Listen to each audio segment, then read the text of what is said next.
I'm CT. When I'm not hosting podcasts, talking with people of fame, or just people just trying to make it, I live in the real world. I mean, everybody has to work, right?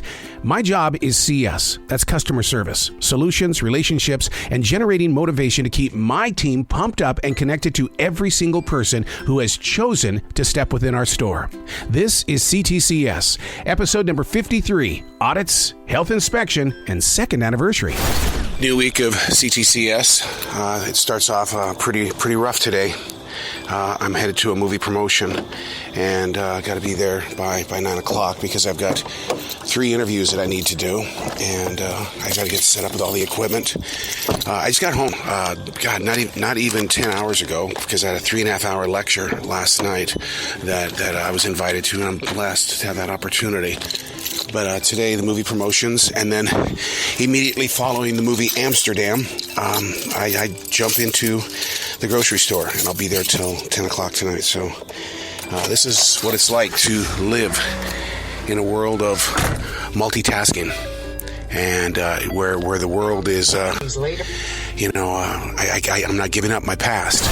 Well, that's pretty much living on the edge. Go to a movie premiere. The movie is 2 hours and 13, 14 minutes long.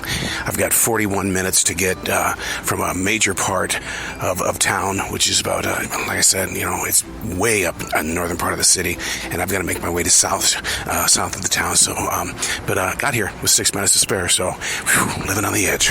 Pretty big day today at the store. It's appreciation day for the employees, and we've got pizzas, homemade pizzas. We've got wings, and more importantly, we have bonus checks, and we get this twice a year where they do this to us and do it to us. That didn't sound right. They share it with us, and so it's a very exciting day today. And you really do feel appreciated to work with a company that loves its staff. As I officially celebrate my 2nd year anniversary with the store, this is the first time I've experienced the health inspector coming in. They show up, they say they want to see a manager, they go to the departments that they're going to be checking out, and I'm going to keep you up to date because, they're on a mission. They're on a huge mission when they come into the store like that. Don't get in the way. Okay, let's get you an update with the health inspection. What they're doing is they're checking out the deli as well as the produce at this time. A lot of chatter on the headset, and this is one of those things where you can't just suddenly start cleaning things up while they're there. They're going to dock you some points. The inspector has found some mislabeled sushi. Not a good sight. Not a good sight at all. The department head in the deli is not happy with that. And when it comes to chicken salad, on the floor. It wasn't placed back in the refrigerator. It was on the floor. We've lost some points, and we've got a very upset department head in the deli at this point in time. Health inspector officially gone. Total cost with the 2 mistakes. 2 pretty big mistakes. We lost 1/4 point. So now the deli's at 97%. And here in North Carolina, 97% compared to 100%. Once again, the manager is pretty upset with his team. Obviously, the lowered rating in the deli is starting to affect the people there, because now customers are coming up to us and see us, and they're complaining about how long they're having to wait for a sub. And it shouldn't take that long. We aren't the other big Subway store, but you know what? We do rely on getting things done right and pretty quickly. Nobody should have to wait 30 minutes for a sub. The President's Cup golf tournament is in Charlotte this weekend, and so lots of people in town from all over the world, especially England and the United States. But the big talk in the store is that everything had to come to a standstill because the president's motorcade was going by. It'd be President George Bush, and so everything just stopped. Motorcade goes by, everything goes. So, but happy President's Weekend. Jesus, it's cold out here today. Transition walk, going into day number 2. I need this walk. I think more people need to take transition walks. I'm running so freaking late. I'm not bashing anybody that I talked with my interviews on the podcast today, but wow, I was scheduled to do a 20-minute conversation with this unbelievable guy. And I don't want to even bring up the name because I want you to enjoy the conversation, let it naturally, do its organic thing with you. But I was going to wrap up at 20 minutes into it, and all of a sudden they gave me another 20 minutes, and that just knocked me totally off the course. So I'm sitting here, and this is my attitude today, and I know it's going to come back and bite me in the ass, is that as I continue to produce, because the expectations of the podcast are very high in my life, I literally told myself, no, I'm not going to rush. The CS job can wait for me. Oh, God. I can't believe I even told myself that, or even I just confessed it to you. Not exactly the best way to start off a day. You walk into the store, and 3 of your managers are on the register, and you're going, the hell? Seriously, what's going on here? And you go up and you take a look at who's on the team today, and 5 people have called in. So we've got an empty store, and we can't get anybody to come in, and it's going to, I mean, they all can't stay here till I leave at 10 o'clock, so we've got to figure out how we're going to build this team. It's not our week this week. We had an audit today when it comes to losses and things like that, and we failed it badly to the point to where we were given a 91 rating. And so with that 91, we're usually 99 to 100, and we're 91. So managers just aren't in a good mood about this one at all. But man, when it comes to paperwork, you got to take it seriously, and you can't just be putting anybody on it to do it. The top 2 things that people usually cannot find, it would be baking soda and Little Debbie treats. And they're really, both of them are in the most oddball places, and I don't know if they're used as a way to get people deeper into the store. It's like, you put them top shelf all the way down at the end of number 3, because now you have to go buy all the cooking stuff. Oh, wait, look over here. I can buy this. Oh, I can buy this. Ooh, oh. What was I supposed to do on this row? Oh, the baking soda. Oh, but you bought everything else.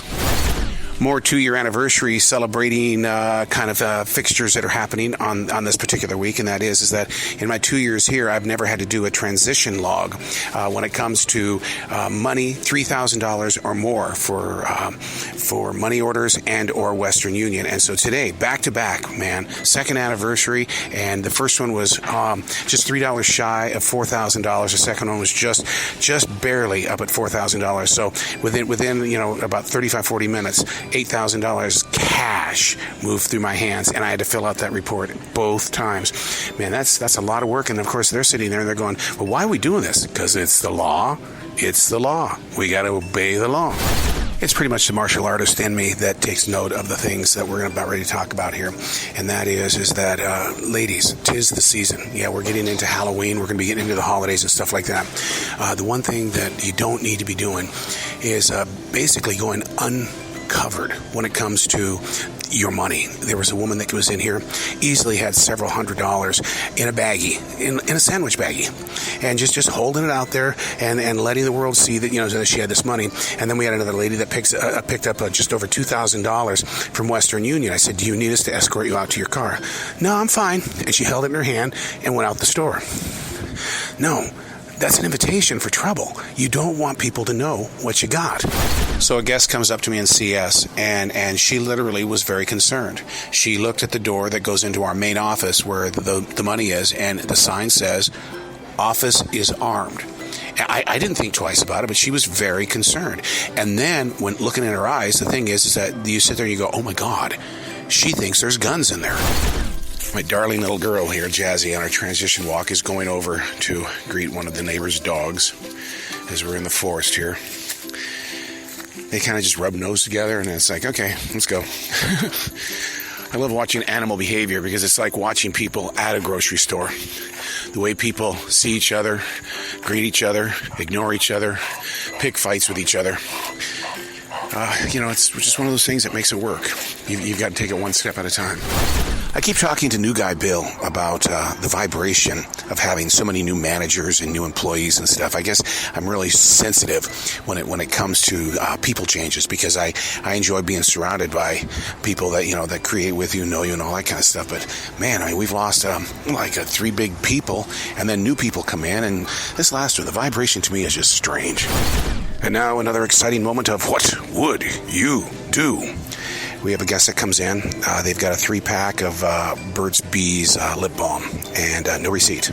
And they want their money back. No receipt. Can't do that. And they said, well, I bought it here. So we go through our whole entire system.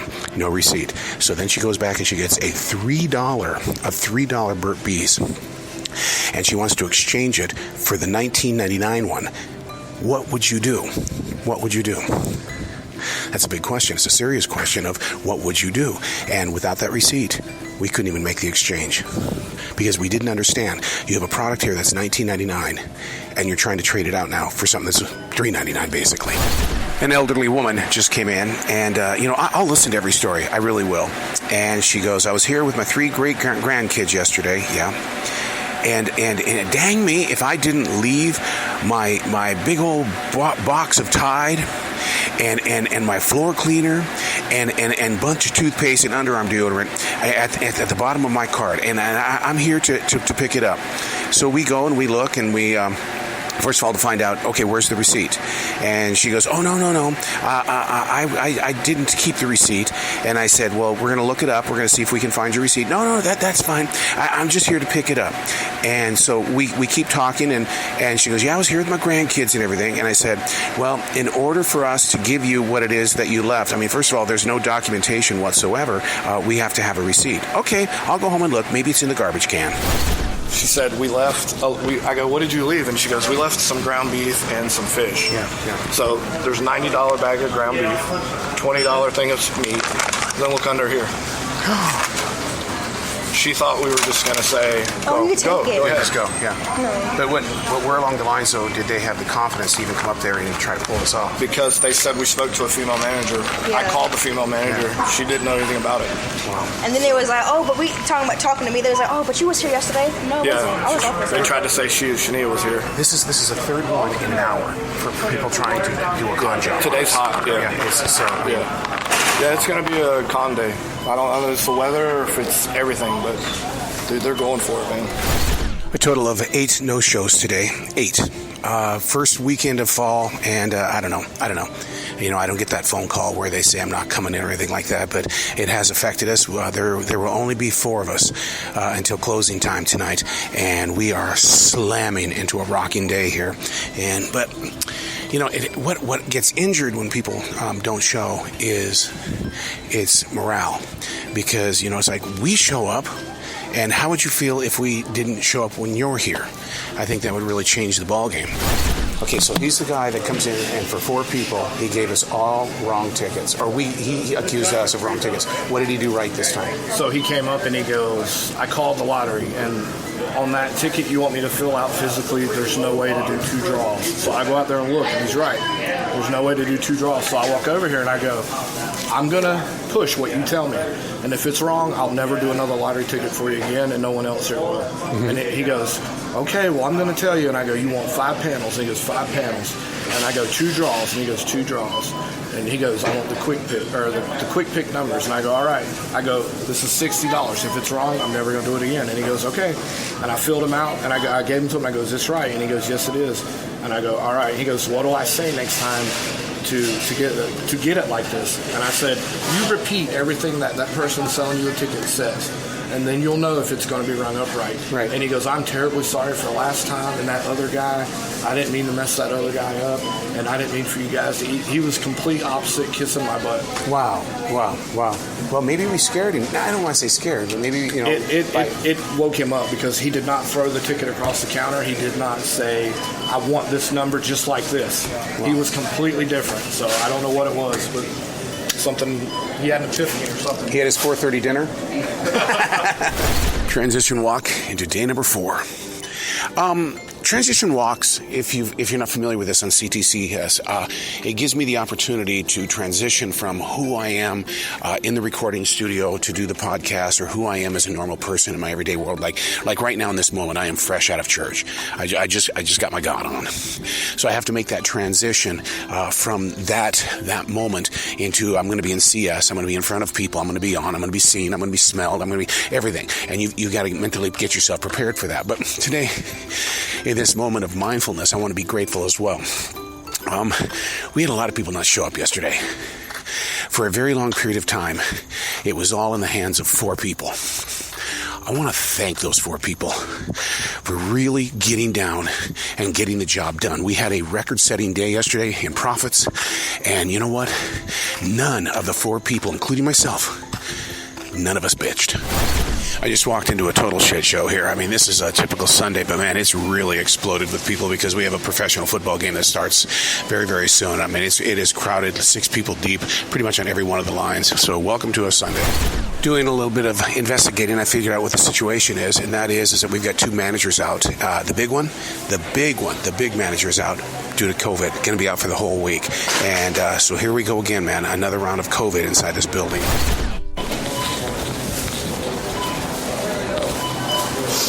There you go, man. You have a good day now. Thank you. Thank you. You know, it was over a half hour because you made me wait, and because I wanted to put it back immediately. It was. I came back in after. Yeah. It was 40 minutes. Okay, so. She said it only took her 2 minutes. Yeah, so it's. She crashed. Yeah. You know, and you try to do the thing with, you know, we wanted to keep it fresh. Well, yeah. And she wasn't interested in that department at all. She had salmon. Now, if we'd left the salmon out the entire time, She would have complained. she'd got sick. Yeah. But she was more upset that she left it and she had to come back and get it, and she looked silly. So she was taking it out on us. Yeah. And that's fine. But still, and plus, I was also worried about the milk. Well, yeah. And because if she'd come back and it'd been hot, she was going to complain either way. Right. So to the listener, what would you do? Would you put it back if it was cold stuff? The answer is yes. Another reason why I enjoy doing this stuff in CS at the grocery store is because you get to see real people, the guys that sold the beer at the pro football game today, and to hear the stories of them and how they intermingled with the fans of the game while they were winning and things like that. And it's just you get to be with real people, and when you open your eyes to something like that, I mean, it's like I learned so much. And whereas in radio, it's just I always sat in a control room and I just pretended. One such story of the real people at the game, those that are selling the beer, is the couple comes in, and I've never done it before, so I don't know, but I guess when you cash out, you've got to have the right amount of bottles that weren't sold and things like that. And they were accused by the people there that they took some money, and they were visibly hurt.